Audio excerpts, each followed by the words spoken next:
What's up, guys? We're here for another episode of Discipline and Legacy Podcast. I got my boy Sean Martin. Just flew in from New York to Palm Beach, literally off the plane.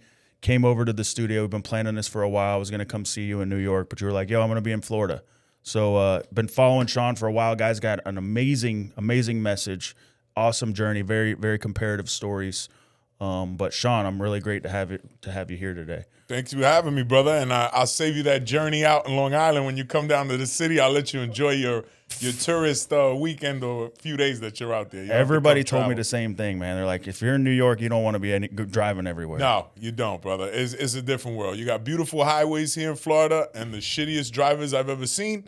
Over there, we've got the craziest, shittiest roads and the craziest drivers to match. So all of it. So if you're not from there, just stay off the road. Just Uber, take the train. No, we're staying right there in downtown, so we're going to get the full experience and stay there, brother. 100%. I told you, if you need any recommendations for things to do, food, even a little that's off the what I beaten want path. recommendations for. Food, then don't eat where you're going to be staying. Yeah. Well, that's a tourist trap. But if you go a little further out, I'll definitely put you on some good spots. But, man, I'm great to have you here today.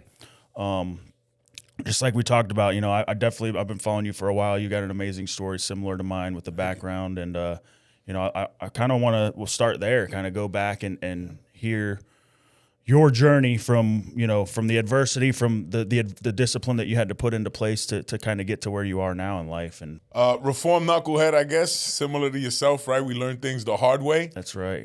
So I grew up with a single mom in the Bronx, housing projects, Bronx, New York, during the 80s and 90s. Crack cocaine, chaos, and hip-hop was the backdrop for my upbringing. And without that father figure there to kind of keep me in line or tell me, the way to go versus what not to do, I strayed. And my mother set as best an example as she could. But later in life, all the trappings of the street started to creep in. So even though I was a good kid, I wasn't necessarily involved in crime, heavy or anything like that. There was always just in the backdrop. And you have friends and your cousins and your knucklehead uncle. And it was just normal shit. So as I got older, I started working. Even though I went to college, went to music school for high school, played the saxophone. Okay. So not your normal. Creative. Yes, very creative, very vision-driven.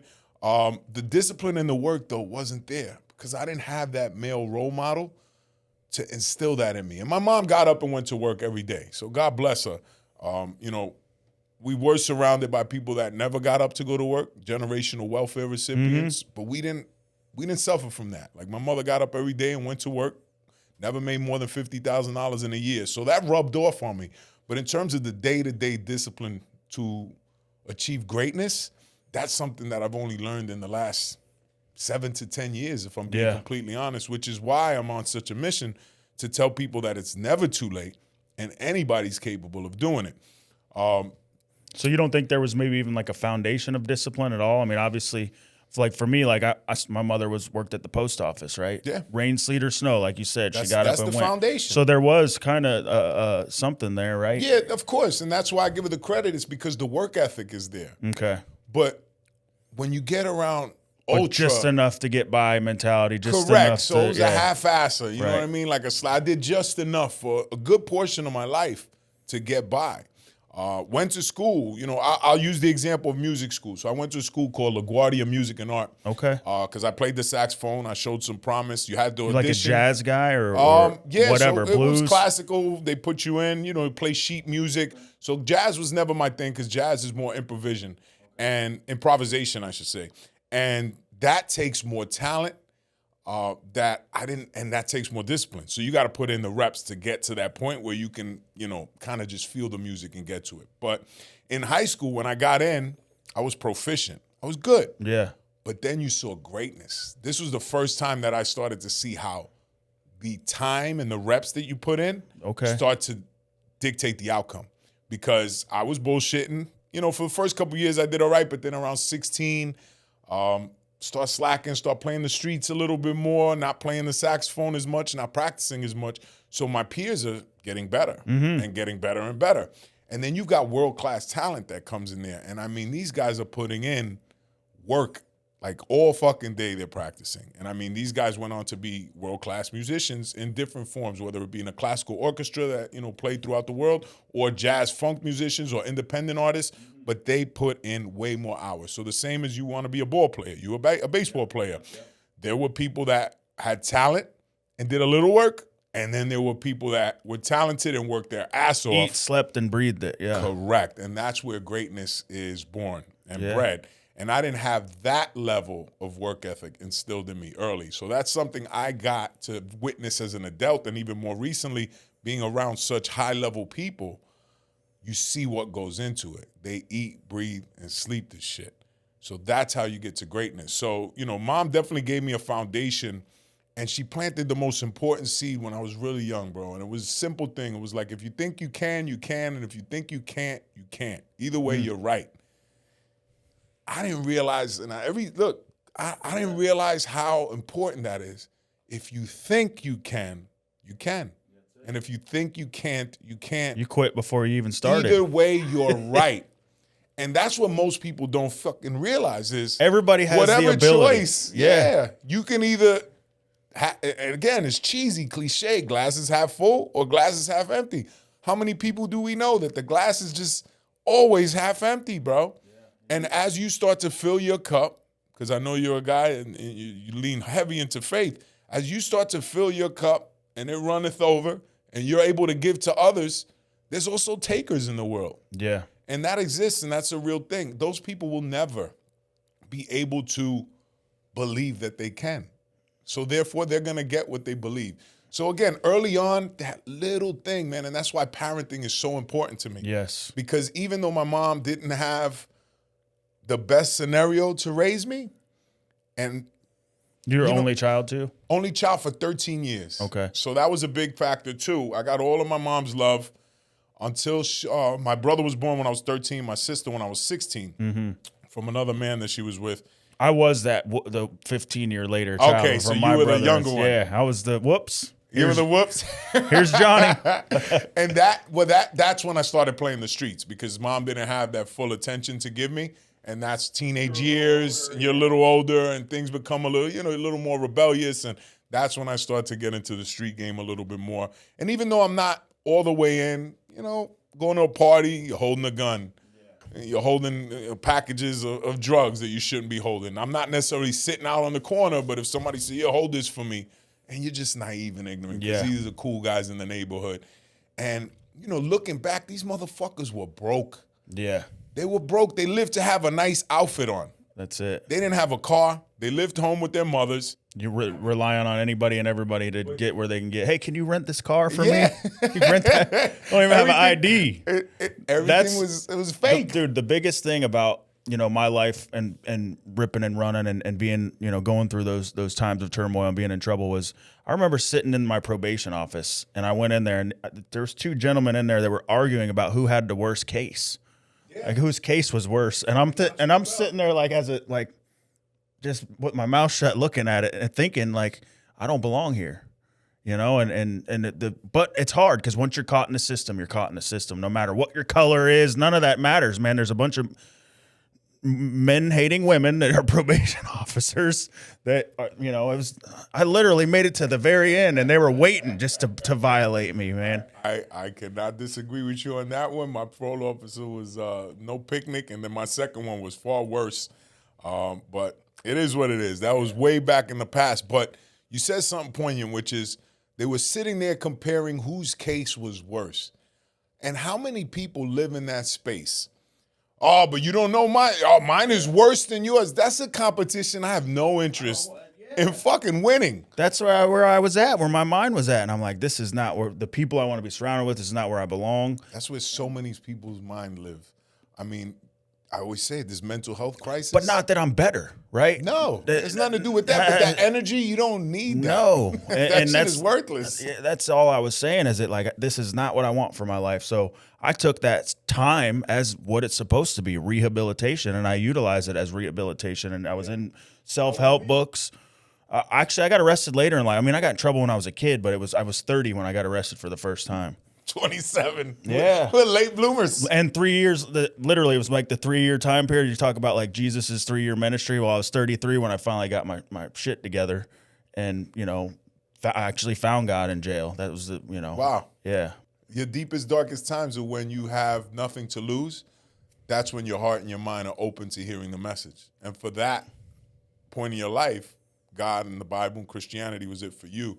For me, it was Awaken the Giant Within by Tony Robbins. Okay. And that opened the door for everything else. Then it was, oh, shit, let me read the Dalai Lama. Oh, let me read Stephen Covey. Oh, Dale Carnegie. Yeah. All of it starts to get into, because just like social media, right? You're opening the door for an algorithm to feed you more of what you're interested in. And that Tony Robbins book opened the door to self-development. Your for feed, me. your news feed is everything that you like. News feeds in jail are books Yeah. and magazines. And, the technology, it was 2009, so we weren't quite there yet. They got the tablets now. I'm trying to get my devotional in the tablets in the jail.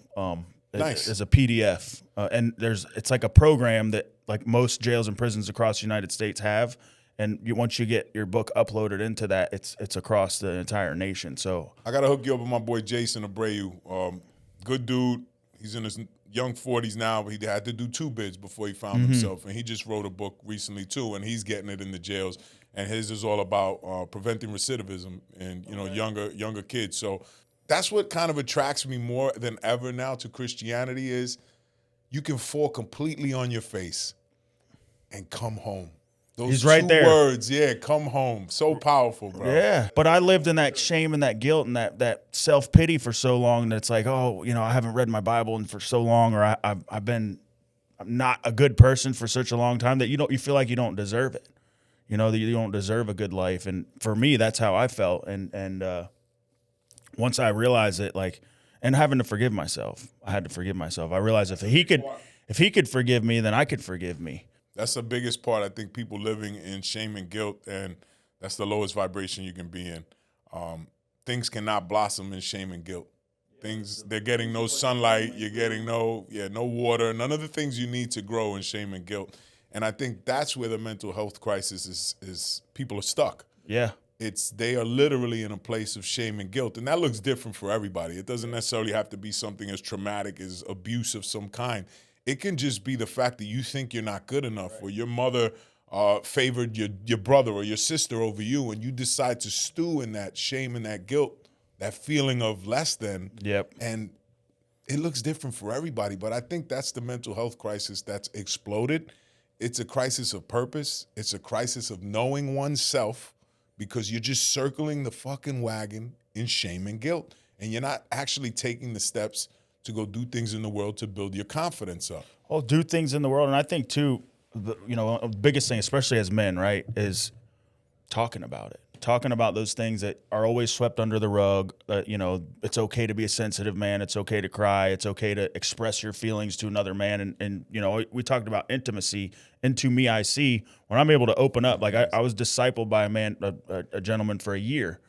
And I went to his house every Tuesday, and he helped me to learn. I'm come from the 12-step realm. So I was in 12 steps for years, and I realized that the 12 steps came from the Bible. The 12-step tricked me into believing in God, because it's a mirror image of a church congregation. You walk in there, you're praying before and after. It's in a church. 9 times out of 10, you're looking at crosses on the wall in the middle of your meeting, and they're passing the basket just like in a church. And you're fellowshipping with like-minded people. But for me, I felt like 12-step I was in that box of only helping other addicts and alcoholics. And then the Bible tells me that I'm a new man as well, right? So that means that I'm not going to claim that over my life. I'm not an addict. I'm not an alcoholic. I'm a new man, and I'm not going to continue to live in that box where the Bible says go make disciples in the world. It doesn't say stay with the people in NA and AA.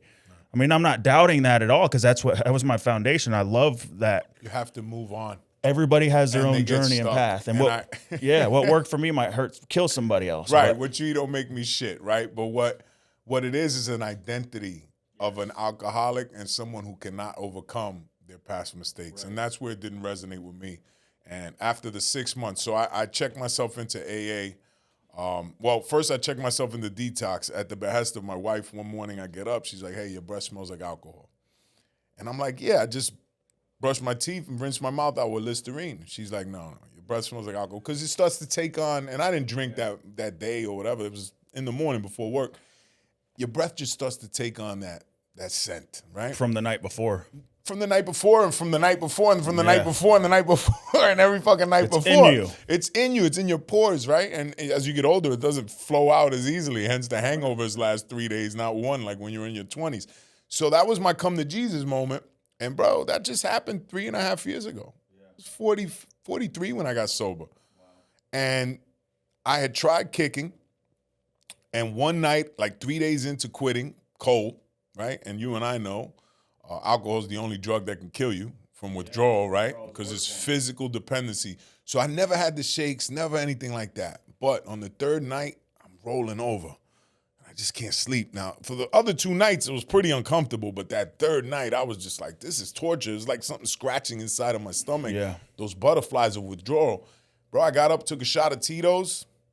It's like, you're a fucking alcoholic. That was my realization moment. And this was probably a few weeks or maybe a month or two even before my wife makes that comment. So I already know this. I already want to quit. You're pouring the drink saying, I'm only going to have 2 tonight. It's probably more than that before that there were signs that you were just like, there was plenty of fucking signs. But when you start pouring the drink saying you don't want to do it and you do it anyway. I was in tears, man, doing it. Yeah. Knowing that I don't want to do it. So, I mean, that's a rough place to be in. However, that's exactly where you're supposed to be to come to the realization and the admittance that you have a problem. So checked into detox. I was out in like 72 hours, bro. I refused any heavy medication. I was like, I just can't sleep. I don't want no Xannies. I don't want none of that shit. Give me an allergy pill so I can sleep. They dismissed me. The girl was like, you drank a lot for 10 years, Mr. Martin. That's like, I was like, well, I'm a special kind of guy, you know? So I'm an overachiever, even in fucking detox. Meanwhile, this guy's in there with fentanyl, this guy's in there for coke, this guy's in there all kinds of shit, and my ass is in there and out of there in 3 days, refused any heavy meds. I'm glad I did. But then I went intense on the outpatient. So outpatient group, outpatient one-on-one, and then I also paid out of pocket for 2 virtual sessions per week. So I'm doing this 4 days a week. So this is discipline towards staying sober.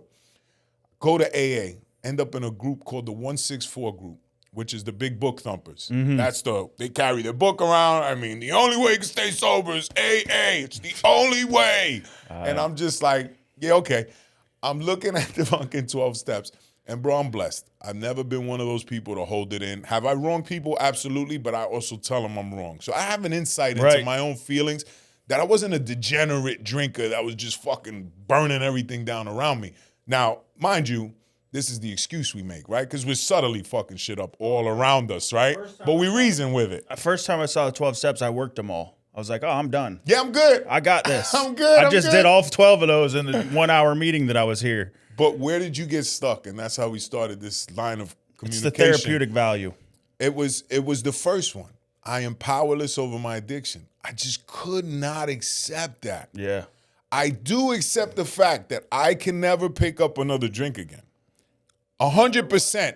I have no desire. I got a bottle of Jonnie Blue above my fucking stove right now with no desire to drink because I know that would destroy everything that I've built in the last 4 years. However, on the 6th month of that group, I decide, I get up, they give me the coin, my 6-month coin. I got all 6 stashed somewhere. I got to bring those out for some social media content. But get to the front of the room. She hugs me. Sean, you're doing great, everybody, because I'm personable. You're doing great. You're halfway there, bro. I get to the back of the room. I sit down. Like, Sean. Oh, yeah, my name is Sean. I'm an alcoholic. Last time I ever stepped foot in AA. Because at the same time, I was going to Tony Robbins. I had joined the Platinum Partnership. I was actually at odds with my sponsor. He's like, you got to catch a meeting. Sobriety's rented and the rent's due every day. And I'm like, my man, it's Tony Robbins. I'm paying $85,000 a year. I'm not leaving to go fucking catch a meeting with some South Florida alcoholics. It's just not happening. Now, I understand that structure, people need it, and that program, I have to say it every time I have this conversation, will change more lives than I could ever hope to. 100%. However, for you to fucking take on the identity that you are powerless over your addiction and that's it, you're in recovery for the rest of your life, didn't work for me personally. Yeah. And If I identify as a fit 47-year-old man who needs to keep up with his kids, guess what? I'm in the gym every day. Yeah. If I identify as an alcoholic that can never, I will be scared of alcohol. I'll need to go every time and talk about it. Well, I can't do that because I'm an alcoholic. No, it's an identity that you take on just the same and you can shed just the same. I don't believe that it's genetic. There may be a predisposition for it, but this is the ultimate genetic. 100%. And it's not about something outside of yourself either, like a drug or alcohol. It's sex, money, feeling good. It could be anything. Yeah. So it could be steroids. Big Dan talks gambling. about it all the time. I was just talking about it with him before. I've done them all, bro. I've done them all. It's the same feeling you get. So it's that dopamine hit. It's it. Now we get it from the fucking phone. Now I get it from Aquafina and hanging out. But definitely the phone is a big one. I get it from conversations like this. I get it from making impact. I get it from changing lives. I get it from coaching. I get it from hitting the gym. I get it from lighting my wife up. I get it from putting my phone in the other room and rolling around the floor with my son and my daughter, because there are other ways to get that high. 100%. But the truth of it is, when you believe that that's the only way, then it's the only way. Just like my mother said, if you think you can, you can. You think you can't, you can't. And the first rule of AA tells you can't. Yeah.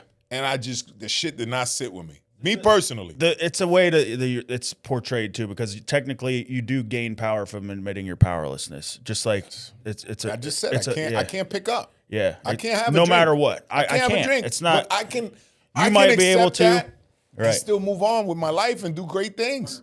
And I don't have to go to an AA meeting. I just need to. I'm not a drinker. You go to everybody could be partying. You could bring me to a club in Vegas right now, bottle service. I'm not a drinker. The funniest thing ever, man, is like when because we do the same thing. I go hang out down south, and I don't care. Like, my wife drinks wine and stuff. Like, whatever, do your thing. But like the minute you say I don't drink, like the room is like, oh, you used to be an alcoholic.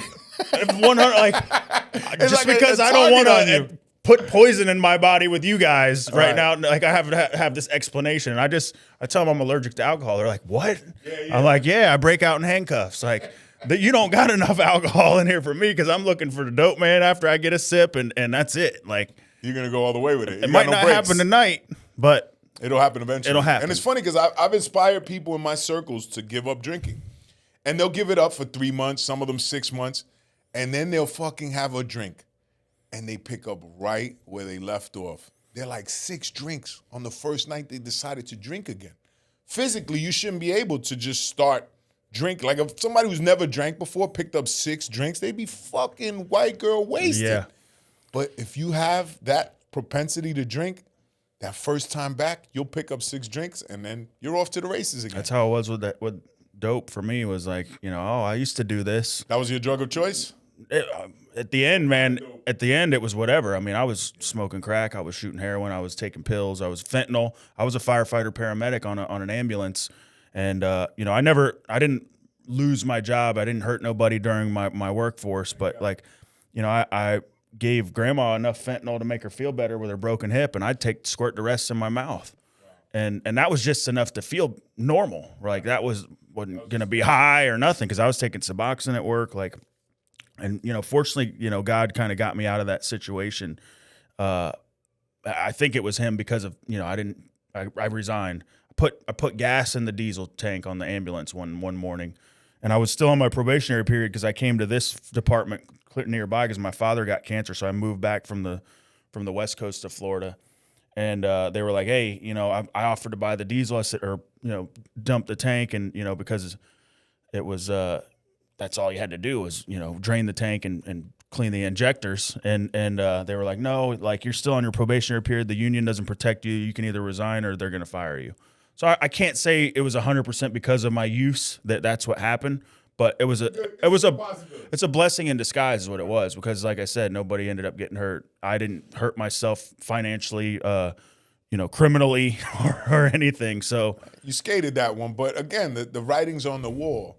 Because there's so many instances where the problem rears its ugly head, but you're not ready to receive the message. Yeah. For years, I knew I needed to quit, bro. I mean, the last time I did any heavy drug was like ecstasy, but they went from doing the pills back in the day to the little capsules, and then they start fucking cutting and mixing. I was up for 3 days the last time I took any of that. Molly, It must have been fucking speed. And that was it for me. I never did it again. You couldn't pay me to do that shit again. Luckily I was just holed up in the house for 3 days, so I didn't, go out and do anything crazy. But the point was, I was like, what the fuck? I'm walking around the house like a zombie. It's like, I'm done. This shit is whack. I'm not fucking with this no more. Same shit with the alcohol. For years, I knew it was a problem. But my wife's simple words, it just took from the person that I love the most in the world to tell me I got a problem for me to be like, gig is up. And I checked myself into rehab shortly thereafter. I found Tony Robbins shortly thereafter, in person now, not in the book 15 years ago. And what was cool, when I joined that platinum partnership, I got to actually tell him that story. And it was fucking magic. It was in Maui. I got to tell him the story. That's where I met you, as a matter of fact. We got our boy off camera, but one of my Tony Robbins Platinum brothers. So I got to meet him, and I'm just waiting on him. I'm waiting on the line. He's kissing hands, shaking hands, kissing babies, which he usually doesn't do. Yeah. And I'm vibrating, bro. It sounds hilarious. I've got my balls busted by my boy so many times for telling this. You got a dildo in your fucking pocket, or you vibrating? What does that mean? It was like a hum over my body. And I go up to him, hey, how you doing, Tony? And now I'm 6'3", 260. That's a big motherfucker. I mean, he's just 6'7". His hands are like mitts. And he's like, I'd ask you, but I can feel you. And I was like, holy shit, you're feeling what I'm feeling?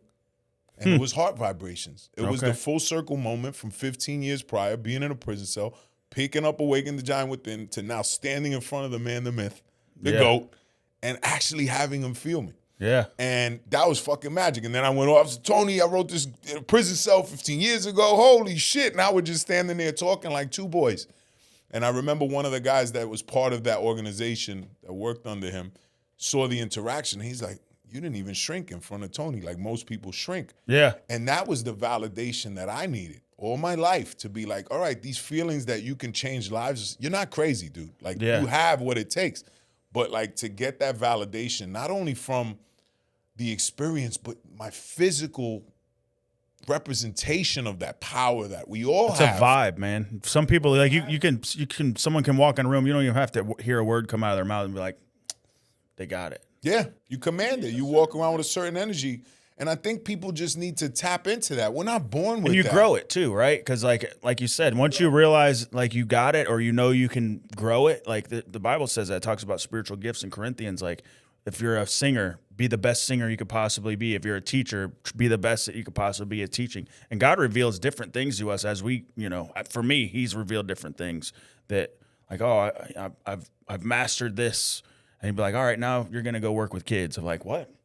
Now I'm in the student ministry for 2 years. Nice. Could have never told me that when I'm sitting in a jail cell, right? I wouldn't want to. Couldn't have told me I'd go back and do jail ministry.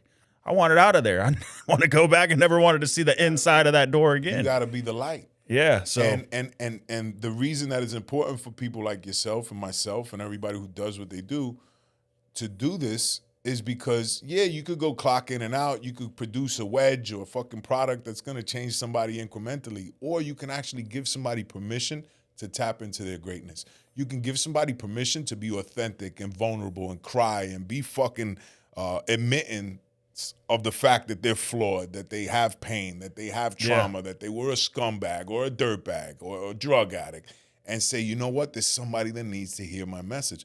And if nothing else, brother, again, I'm not a Bible guy, but that is scripture. Yeah.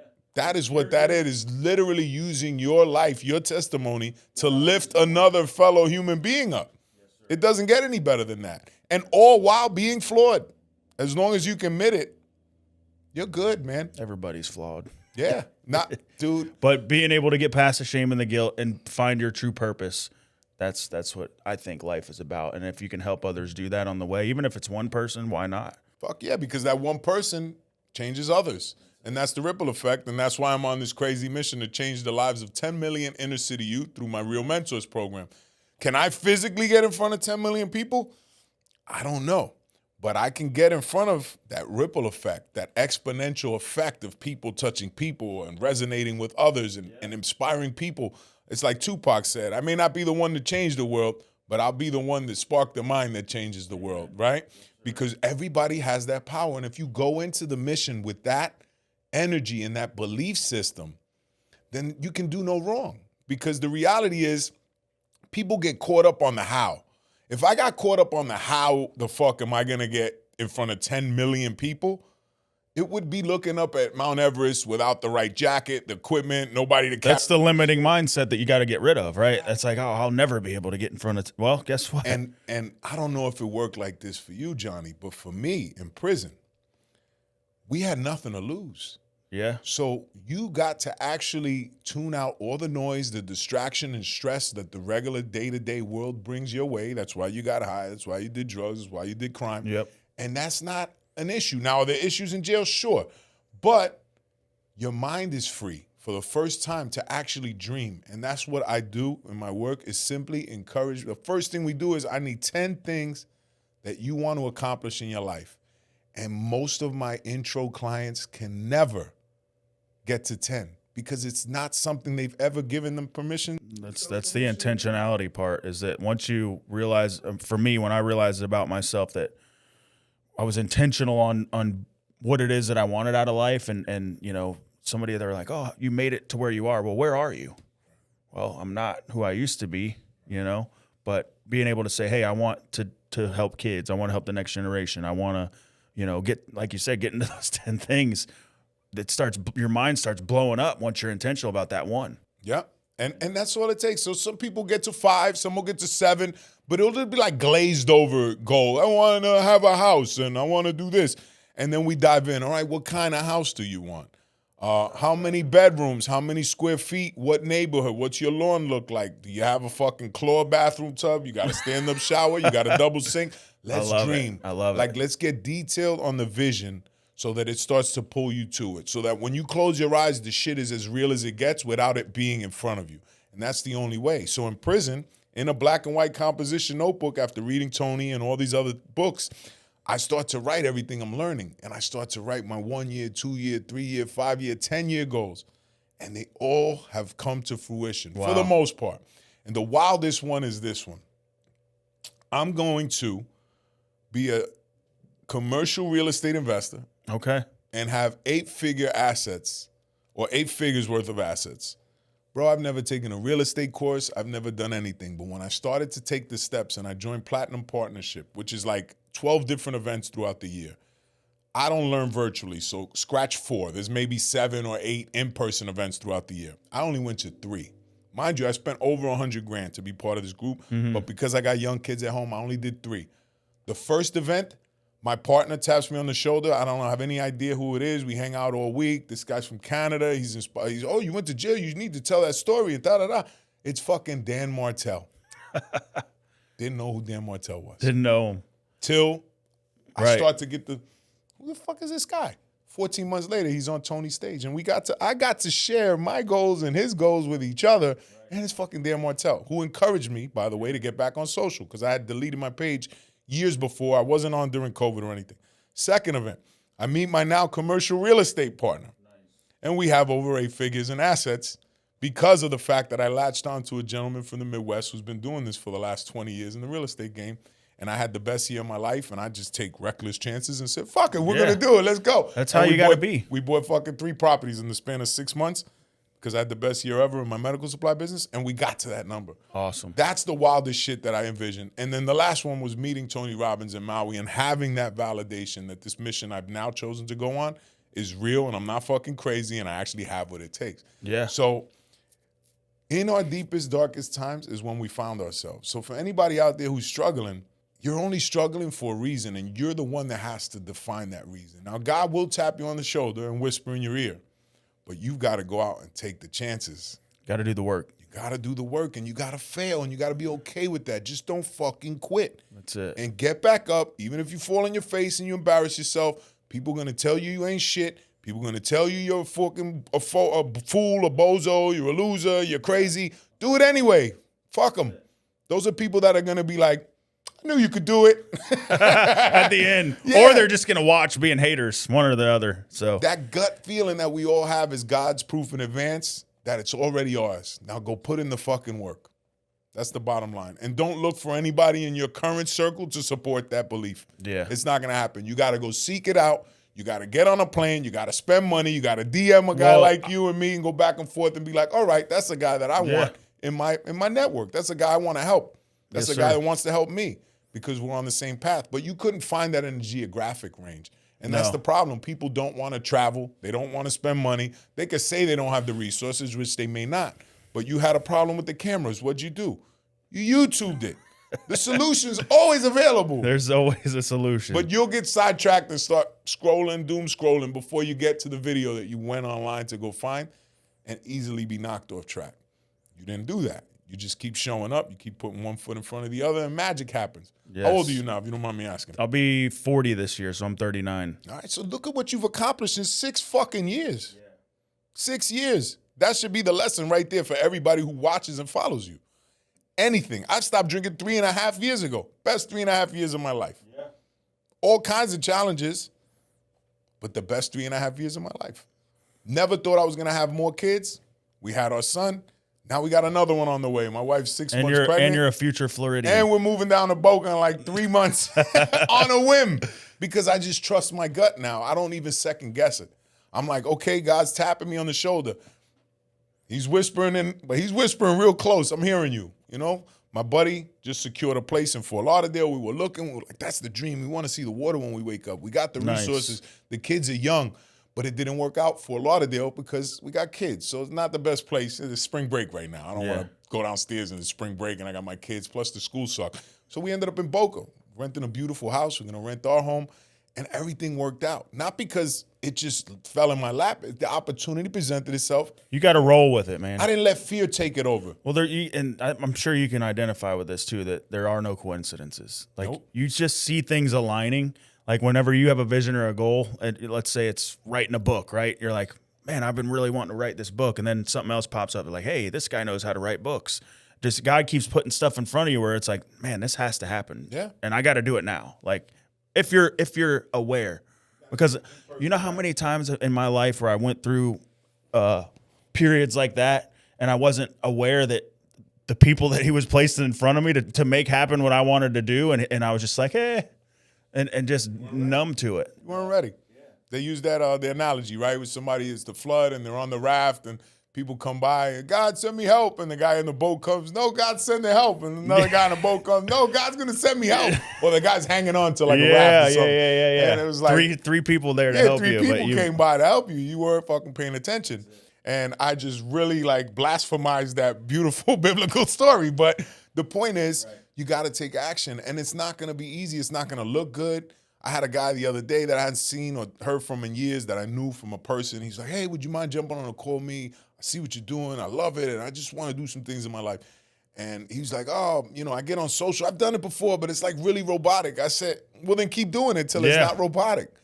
It's cringy in the beginning, man. It's very cringy, bro. It is very cringy. I remember looking at my shit one day early on, like maybe 6 months in. And I was just one night, I was just like, oh my God, what are you doing? You look ridiculous. Like you're your harshest critic.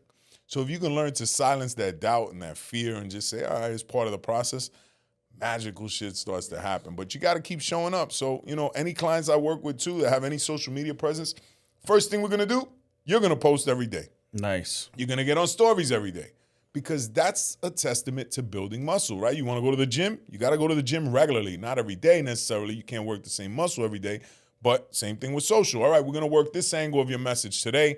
We're going to work it back on Wednesday and then again on Saturday, right? So that way you don't oversaturate. So there's so many parallels to the gym, to the Bible, to the AA. The rules for living are generally the same. Yeah. But people just think that they can figure this shit out on their own. Bro, the rules have been written for us a long time ago. Well, I think like you said too, we try to figure it out on our own, but that's the worst place to be because where did my own thinking and best interest get me? Was not the greatest places. Nowhere fast, bro. So learning to reach out and ask for help, I'm going to ask you for help on how you built your program, right? Because I don't know how to do anything. I didn't know anything about cameras until January when we opened up the studio, and now you got people wanting to hire you, people willing to pay you for your advice because people fail to realize you're a few chapters ahead of somebody that you can offer value to, and that's enough. Is that You think I don't have imposter syndrome? I get to be around Tony Robbins and have a conversation a few times a year where I'll be it very briefly, but I can talk to Tony Robbins. You think I don't show up like, oh, I'm not good enough? Of course that shit creeps in my head, but I do it anyway. Because the only way to get to a place of greatness is to fucking keep going. And most people just give up on themselves way too early, thinking that the end result didn't take a million steps to get to. Yeah. And at the end of the day, bro, I just encourage people to do what they already believe they're capable of. But sometimes we just need that pat on the back. We need to surround ourselves. So to your point, I'm more than happy to share whatever I know that can add value to what you're doing. Any little snippets I can get from anybody, man, that's where I'm rolling with. People are your greatest resource, brother. Use them. And the wrong people will hate and have a scarcity mindset and be like, I can't share what I got. You know, I'm trying to help inner city youth. Yeah. There's a poverty mindset. It's a scarcity mindset. So, you know, I always say when somebody owns a business, I was renting a spot, an event space, and he used to give me a great discount because he wanted the show there to do the Real Mentors podcast there. And I was just like, bro, like we did our book launch there, and I was like, listen, I appreciate you, but whatever you charge is what you charge, and that's what I'm going to pay. Right. I encouraged him to charge me more. Yeah. Because if it's your friend, you want to pay him full price. Thank you. And you don't want a discount from your boy. And I don't think it's an inner city thing. I think it's a poverty thing. Everybody wants to fucking hook up, bro. I grew up that way. How am I supposed to succeed if everybody's getting a hookup? Fucking Jordan, Nike ain't giving you a discount. Not unless that We're shit raising is already, the price. Not unless the shit's coming off the shelf next These are month for the special new colors, stuff. so they're $200 more. But people willing to pay that. 100%. But if it's you, they fucking want a discount or they start hating, oh, you think you're better than us? Why you charging me full rate? I'm your boy. Because I want to win too, bro. Yeah. But that's what we're up against. And we got to just be like, you know what? It is what it is. Yeah. And just keep moving forward. 100%. There's no way around that, brother. People are always going to be your greatest resource. But if you allow them, they'll also be your biggest fucking gravity to hold you down as well. So, you know, you got to frame in your mind that I'm here to help. I'm here to be the light. I'm going to give it away to as many people as I can. And the good karma, the good energy will start to find you. Those people on the raft will start to come to rescue you as well. You talked about it already a few times, and you know, I can identify with that, the family situation, right? Having the family, you know, you talked about your wife. My wife was very similar in a situation where she gave me the ultimatum, you know? She put my shit out by the road whenever I wouldn't come home at night. First woman in my life I never could manipulate. And but you know, talk about that for a little bit as far as, you know, the legacy you want to leave with your kids, and then obviously having, you know, behind every, you know, successful man is a woman, beautiful woman. So my wife and I met a year before I went into prison, ironically enough. So she was with me through the whole bit. Yep. Here's how things work, right? Our first date was on November 11th, 11/11. Okay. So we celebrate that as our anniversary. We were engaged later and then married on that date. But the wild part is I turned myself in a couple days before our first anniversary of actually being officially like a couple. So my wife's been with me the whole time. And built with you. Built with me. If it weren't for her, I'd call her my gravity, right? Yeah. And here's the way that you frame things. And I never claimed to be unsusceptible to the same ills of the mind. I used to call her my gravity in terms of she keeps me grounded. I got something to come home to. Literally had something to come home to after a 2-year bid. I had someone to call every day. I had commissary to the max because I had people that cared about me in the street, but I also had this woman that loved me more than anything. That's better than any commissary. Yes, it was.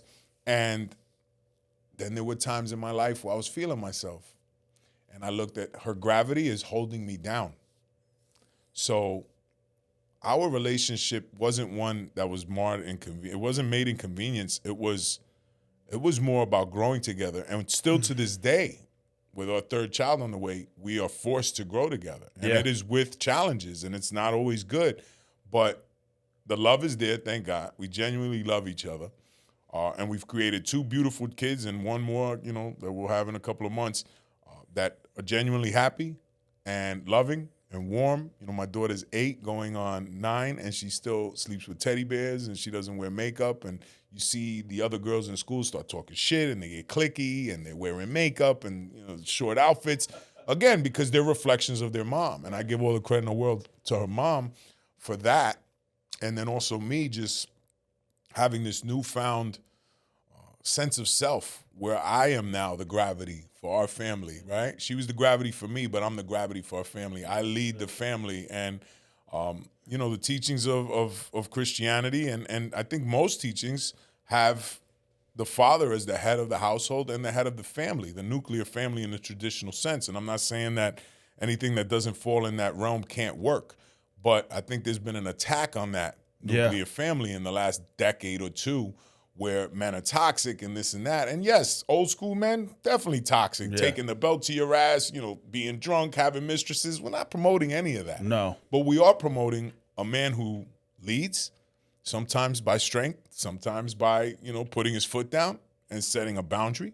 So I embrace that role too. Like, I can be soft, sweet, and loving, or I can be tough and fucking raw and honest. Because when you get into the world, nobody's going to give you a pass for all your bullshit. You only get that at home. So I teach that to my kids, we'll love on you, but when you go into the world, you're not going to get this kind of love.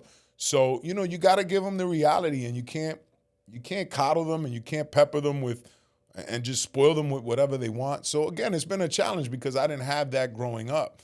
So I often say, and I truly believe, that the thing that I'm proudest of is having formed a family unit that I can be proud of. Yeah. With the challenges, I've never wanted to quit something so much in my life as marriage, bro. And I've said it before, and it's not a disrespect to my wife. It's just It's easier to quit than to face it. It's easier to leave than it is to stay. And so many men do it because I think we just didn't have that role model that stuck it out. It wasn't easy for a grandfather or your father either. But maybe they never had that talk with you, or maybe they did, or maybe you didn't have that. So I just never had it. So I didn't know what it took to be a man. I didn't know what it took to be a husband and deal with the craziness that a wife brings with her emotions, that they don't really want to solve the problem. They just want to be heard. And I'm like, that's so fucking stupid. We could just solve the problem right now. And I have to just be just shut up, man, bro. I got just a shut loud up and wife. listen, right? Yeah. But that's part of it. And you have to have somebody teach you that. You can pick it up in a book, but it's better to bounce it off of learning on your own, and like you said, I would say having a men's group over the last few years has helped me to just I'm finding one right now, to be honest with you. I looked to the church the other day, but they go till 9 p.m. and my ass is in bed by like 10 at the latest. It's not even about the church; it's about outside the church. I mean, I think I get more from our men's group on Monday nights than I do from any service I've ever had at church. It's the fellowshipping of like-minded people. It's the intimacy. It's like they kind of like make fun of me because it's not every little thing, but like, yo, guys, if it's something that's on my heart enough to put in the chat, like they're like, I say it, like, guys, I need you guys to pray for me. My son's being a little pain in the ass. And, I want to strangle his little ass right now. And but just to have 3 or 4 people respond, like, my sister passed away. Like, I was in there. I was like, guys, I feel it, this, and this. Because before I couldn't express my emotions. I didn't even know what emotions were. And to be able to say, like, I'm scared. Like, I'm scared that she's going to no longer be here. Like, the day she passed away, I had about 30 people call me just to check on me. Because of putting myself out there, I think, it helped me to get through that time and grieve. I still miss my sister. She was the head, the oldest of the children. Yeah, so nobody could ever fill her shoes. But I think having that group of men to bounce stuff off of is important. And I think that's why communities that are built off of, coaching communities and just sometimes you get more from the person you're trying to help. And it's a therapeutic value. That's why 12-step works. Because you got a sponsor, you could call him a sponsor, you call him a disciple leader, mentor, but it's the same thing. I tell my clients, and maybe that's not the right thing to do, and I'm still getting my chops under me as far as coaching, but I tell my clients that shit all the time. I'm like, listen, I'm learning from you too. Yeah. I'm learning from you too. Some of the problems you come to me with in business or in marriage, I'm experiencing them right now. Maybe a few chapters ahead or a different level, different situation, but I'm human just like you. Now, do I ask them for advice? No, that's what they're paying me for. But at the end of the day, I give them the lane and I give them the honesty to know that I'm no better than you. I've just maybe worked a little harder at this area or that area. And think about it, too. You talk about relationships, bringing it back. How many people study on how to have a better relationship with their spouse? Everybody freestyles that job. Yeah. How many people Parenting, study? too. Parenting's a parenting. How many people study how to be better parents together? Very few. I had my son that talk about having a good men's group. I was having issues with him. Still not issues. He's 15. The kid's got a testosterone pumping, and I don't want him to go into the world to be, I want him to get up for work on time, and I don't want him to be a scumbag. I want him to be better than me, and he wants the easy way out. And that was me too. And I knew everything, right? Yeah. I got this. And I said, all right, 8, she knows everything. I'm here to catch you if you fall, but because I can't force nothing. He's in God's hands. I can't. You're going to have to, just like you're going to have to learn it on your own. But something tells me he's got to. These guys were throwing books out. Once I was telling them I had issues, like, oh, this is what I read when I was having, issues. So to bounce it off of people and say, lean on. Right, that's been through it, or the older, like we got the 70-year-old guy that was in our men's group. We do a men's retreat once a year here in Okeechobee, and I'll never forget this experience because the guy, obviously one of the things I struggle with still, I have a lustful eyes, right? Sometimes I'm in the church and I'm taking this lady's clothes off in the church, and I have a beautiful wife. I have no reason to indulge in pornography or anything like that. I have the most amazing woman to have in my life, and I don't want anybody else. Like, that's just the mentality that's put in us as younger men, and I think it's genetics too as men. Like, we just want to breed. Like, that's all we're built to do. But to be able to bounce that off of this guy, he shared a story and said that, at 70 years old, he said 5 minutes of pleasure ruined the rest of his life. His family, his kids didn't want anything to do with him. And I don't know if that's ever been mended. Maybe he was there trying to mend it. I don't know. But right. I just will never forget that story. And that's the test being thrown out there. But I commend you right now for being so brutally honest, because somebody that's going to hear that is going to say, all right, I'm not the only one. And I'm fewer and far between now because I'm intentional about working on it, right? You're cognizant of it. You work on it. You admitted it. Yeah. And you admitted it publicly so people can hold you to account as well. Not to shun you, but to be like, bro, I feel the same way. Let's work together, right? Like me and my boy, just one of my clients, he wants to lose 30 pounds. I'm like, yo, I got to lose 20 by this date. Let's go. We'll do it together. Right. And it's the same thing, right? You have that community. You get to lean on each other when you need each other. So God bless. And even started my own community. I got like 57 members in there. Same thing, men and women, whatever. What's going on what do you want to do in life? What are the 10 things that you want? I'm going to throw that in there. I like it. I like seeing other people because I can learn from it too. Yeah, absolutely, brother. And we got to create a vision for our life intentionally. We can't just go with the flow. And so many people, I always say, right, Forrest Gump is my wife's favorite movie of all time. We literally, if we see it on the damn cable, we stop. I've watched Forrest Gump a lot too. Dozens and dozens and dozens and dozens of times. And if you see how it ends and it starts, it's a feather just blowing in the wind. And that's what most people live their lives like. Just meandering through life, meandering through life with no intention. So once you can put the pen to pad, whether it be physically or in your mind to your heart, you can start to write the story that's going to make the most impact. It's going to change your life because most people just don't realize they are telling themselves a story, and that's where we started, right? If you think you can, you can, and if you think you can't, you can't. And I'm fucking certain that I can, and I'm certain that you will. What do you think was that time for you? Like, where was the aha moment? Was like, I got this now. Not that you got it, because there's a million of them. There's so many. I mean, it's just we've talked about getting sober. That 6 month was a part of the path. That 6 month realization. I did not say my name is Sean and I'm an alcoholic. I didn't do it intentionally. That was an aha moment. I never went back to AA because it wasn't for me. I don't need a box. I rarely have ever lived in a box in my life. I design it the way I want. So that was an aha moment we've talked about, just to bring it around. That moment of meeting Tony Robbins and having a hum come over my body that he pointed out, not me. I didn't know what the fuck was going on. And he was, I can feel you. And the beauty of it is I got that shit on camera from 3 angles with the audio. So there's no denying that it happened. It happened. I got everything, proof. Right. That's an aha moment.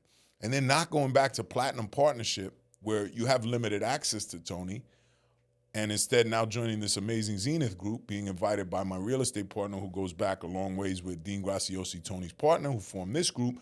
And now we have access to Tony 3 times a year. That's an aha moment. Like, me? how the fuck? I joke, how am I going to get into this group? And you got to write a really big check, but you can't just be a fucking okie doke with a big checkbook. Right. You got to have a story worth telling or value worth adding to get in that group. Yeah. So here we are. And I get to now bounce off conversation with 30 or less people in the room that have access to the greatest of all time when it comes to the personal development space. Greatest of all time, in any regard. You want to talk about Muhammad Ali, you want to talk about Michael Jordan. In this personal development space, it's fucking Tony Robbins. Yeah. You got all the other guys out there that are doing big things too, but that's the guy, and I get to be next to him. I just get to feel that energy, and now the aha moment was getting in that group.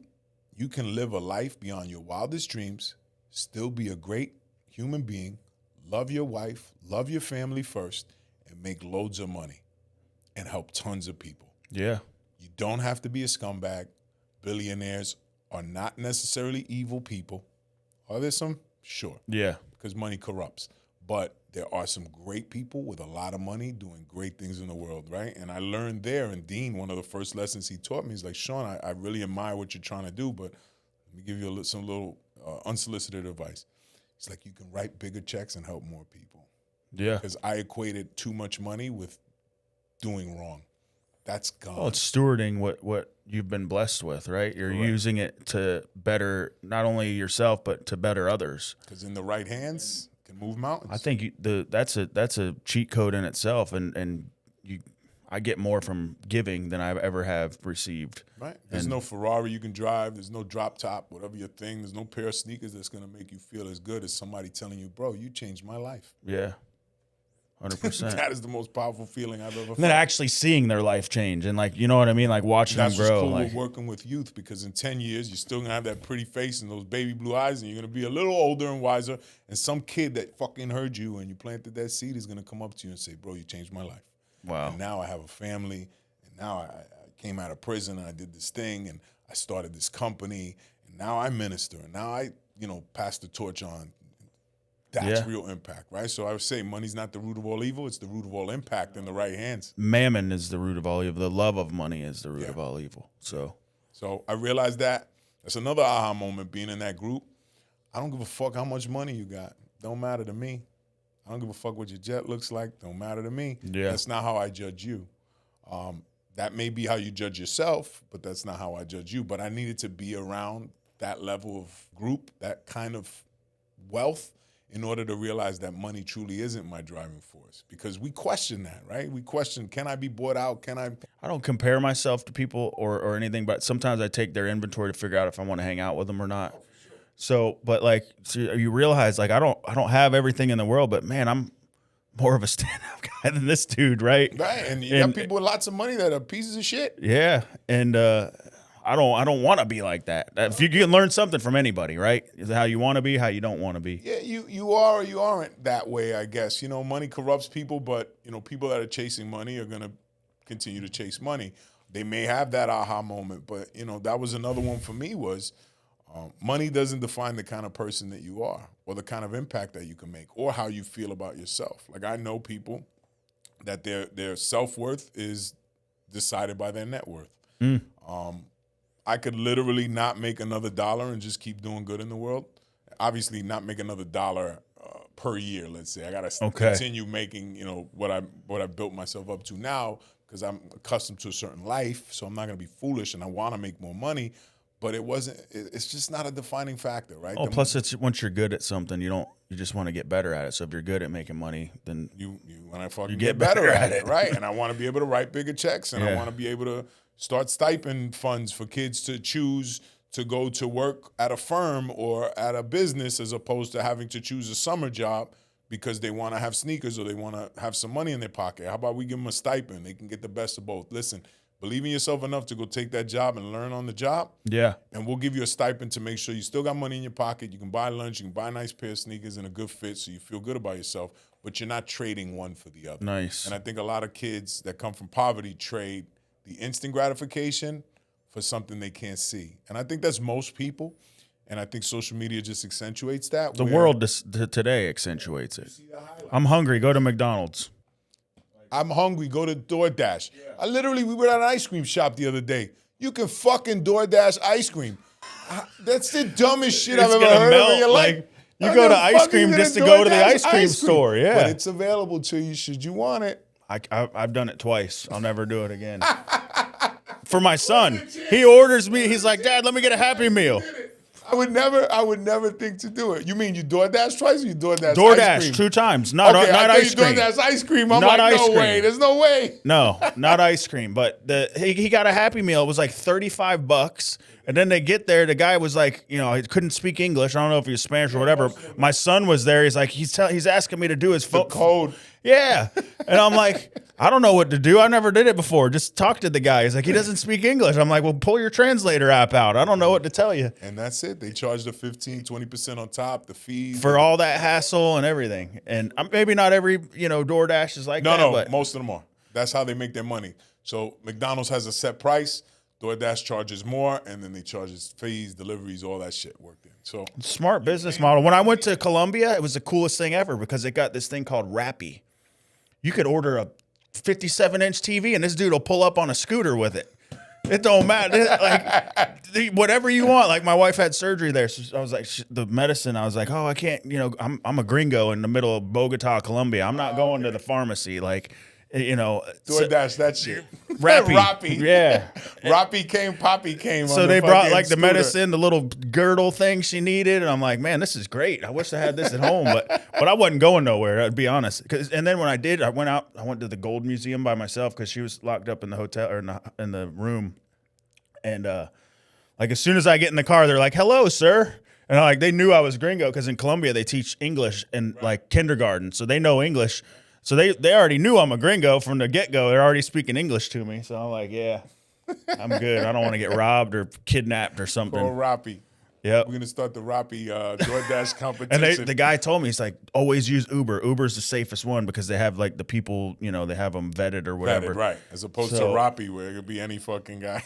You never know. A guy shows up with it was crazy TV. Seeing some of the stuff strapped to the back of a scooter like that, man. That's the Caribbean and the Americas for you, brother. That was New York City of Colombia. That was Bogota. I didn't realize there was like 12 million people in that little area. Yeah, we don't, as Americans, we don't really have a worldview that's accurate. You know what I mean? Dominican Republic. I'm Dominican. I didn't know that Santo Domingo, the capital, it's like 3 million people in the greater Santo Domingo area. It's the biggest city in the Caribbean by far. Yeah. Most developed country, most developed city in the Caribbean. They got a subway. Wow. Learned that shit the other day. In DR.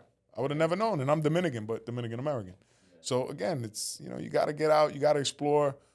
But the world, that's just a metaphor for exploring yourself and what you're capable of, right? You just don't know so much of what's inside of you and what you're capable of because you've never tapped into it. You never experienced it. You've never taken a chance on yourself, just like you've never taken a chance to go to a foreign place because you think it's unsafe. You bought into the lie. You bought into I went to Brazil. I was fine there, but I was like in the jungle. I love these pages. Most of these kids, you see like young white guys running around. This guy was Iran's in war right now, but the guy was in Iran like 5 or 6 months ago. Yeah.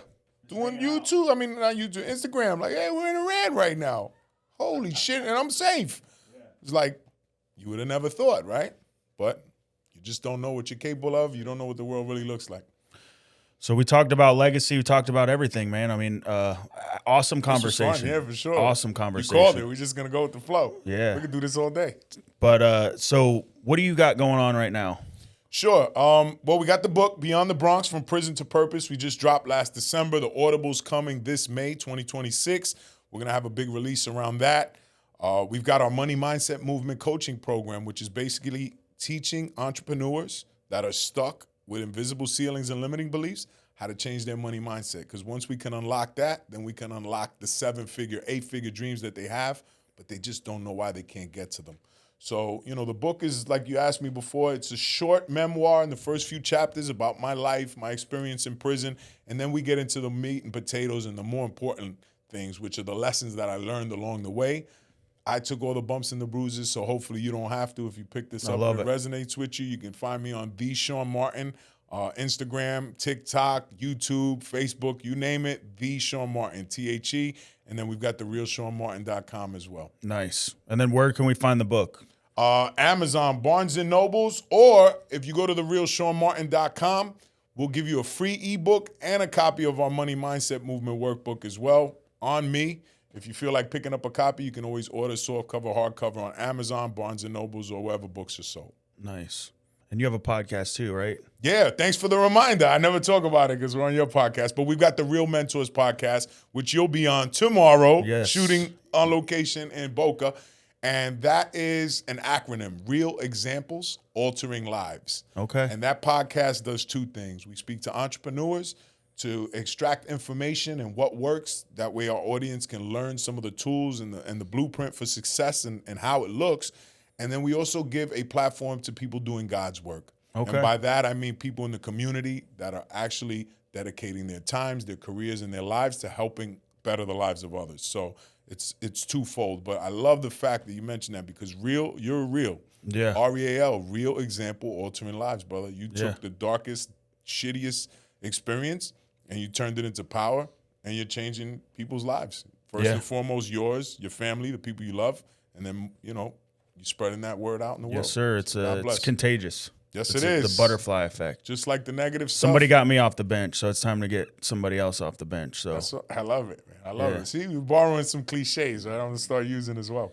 So, guys, thank you for tuning in to another episode of the Discipline and Legacy podcast. Don't forget to like, comment, subscribe to the YouTube page. Guys, follow us on Instagram. We're going to have all his links in the bio as well. Check out the book.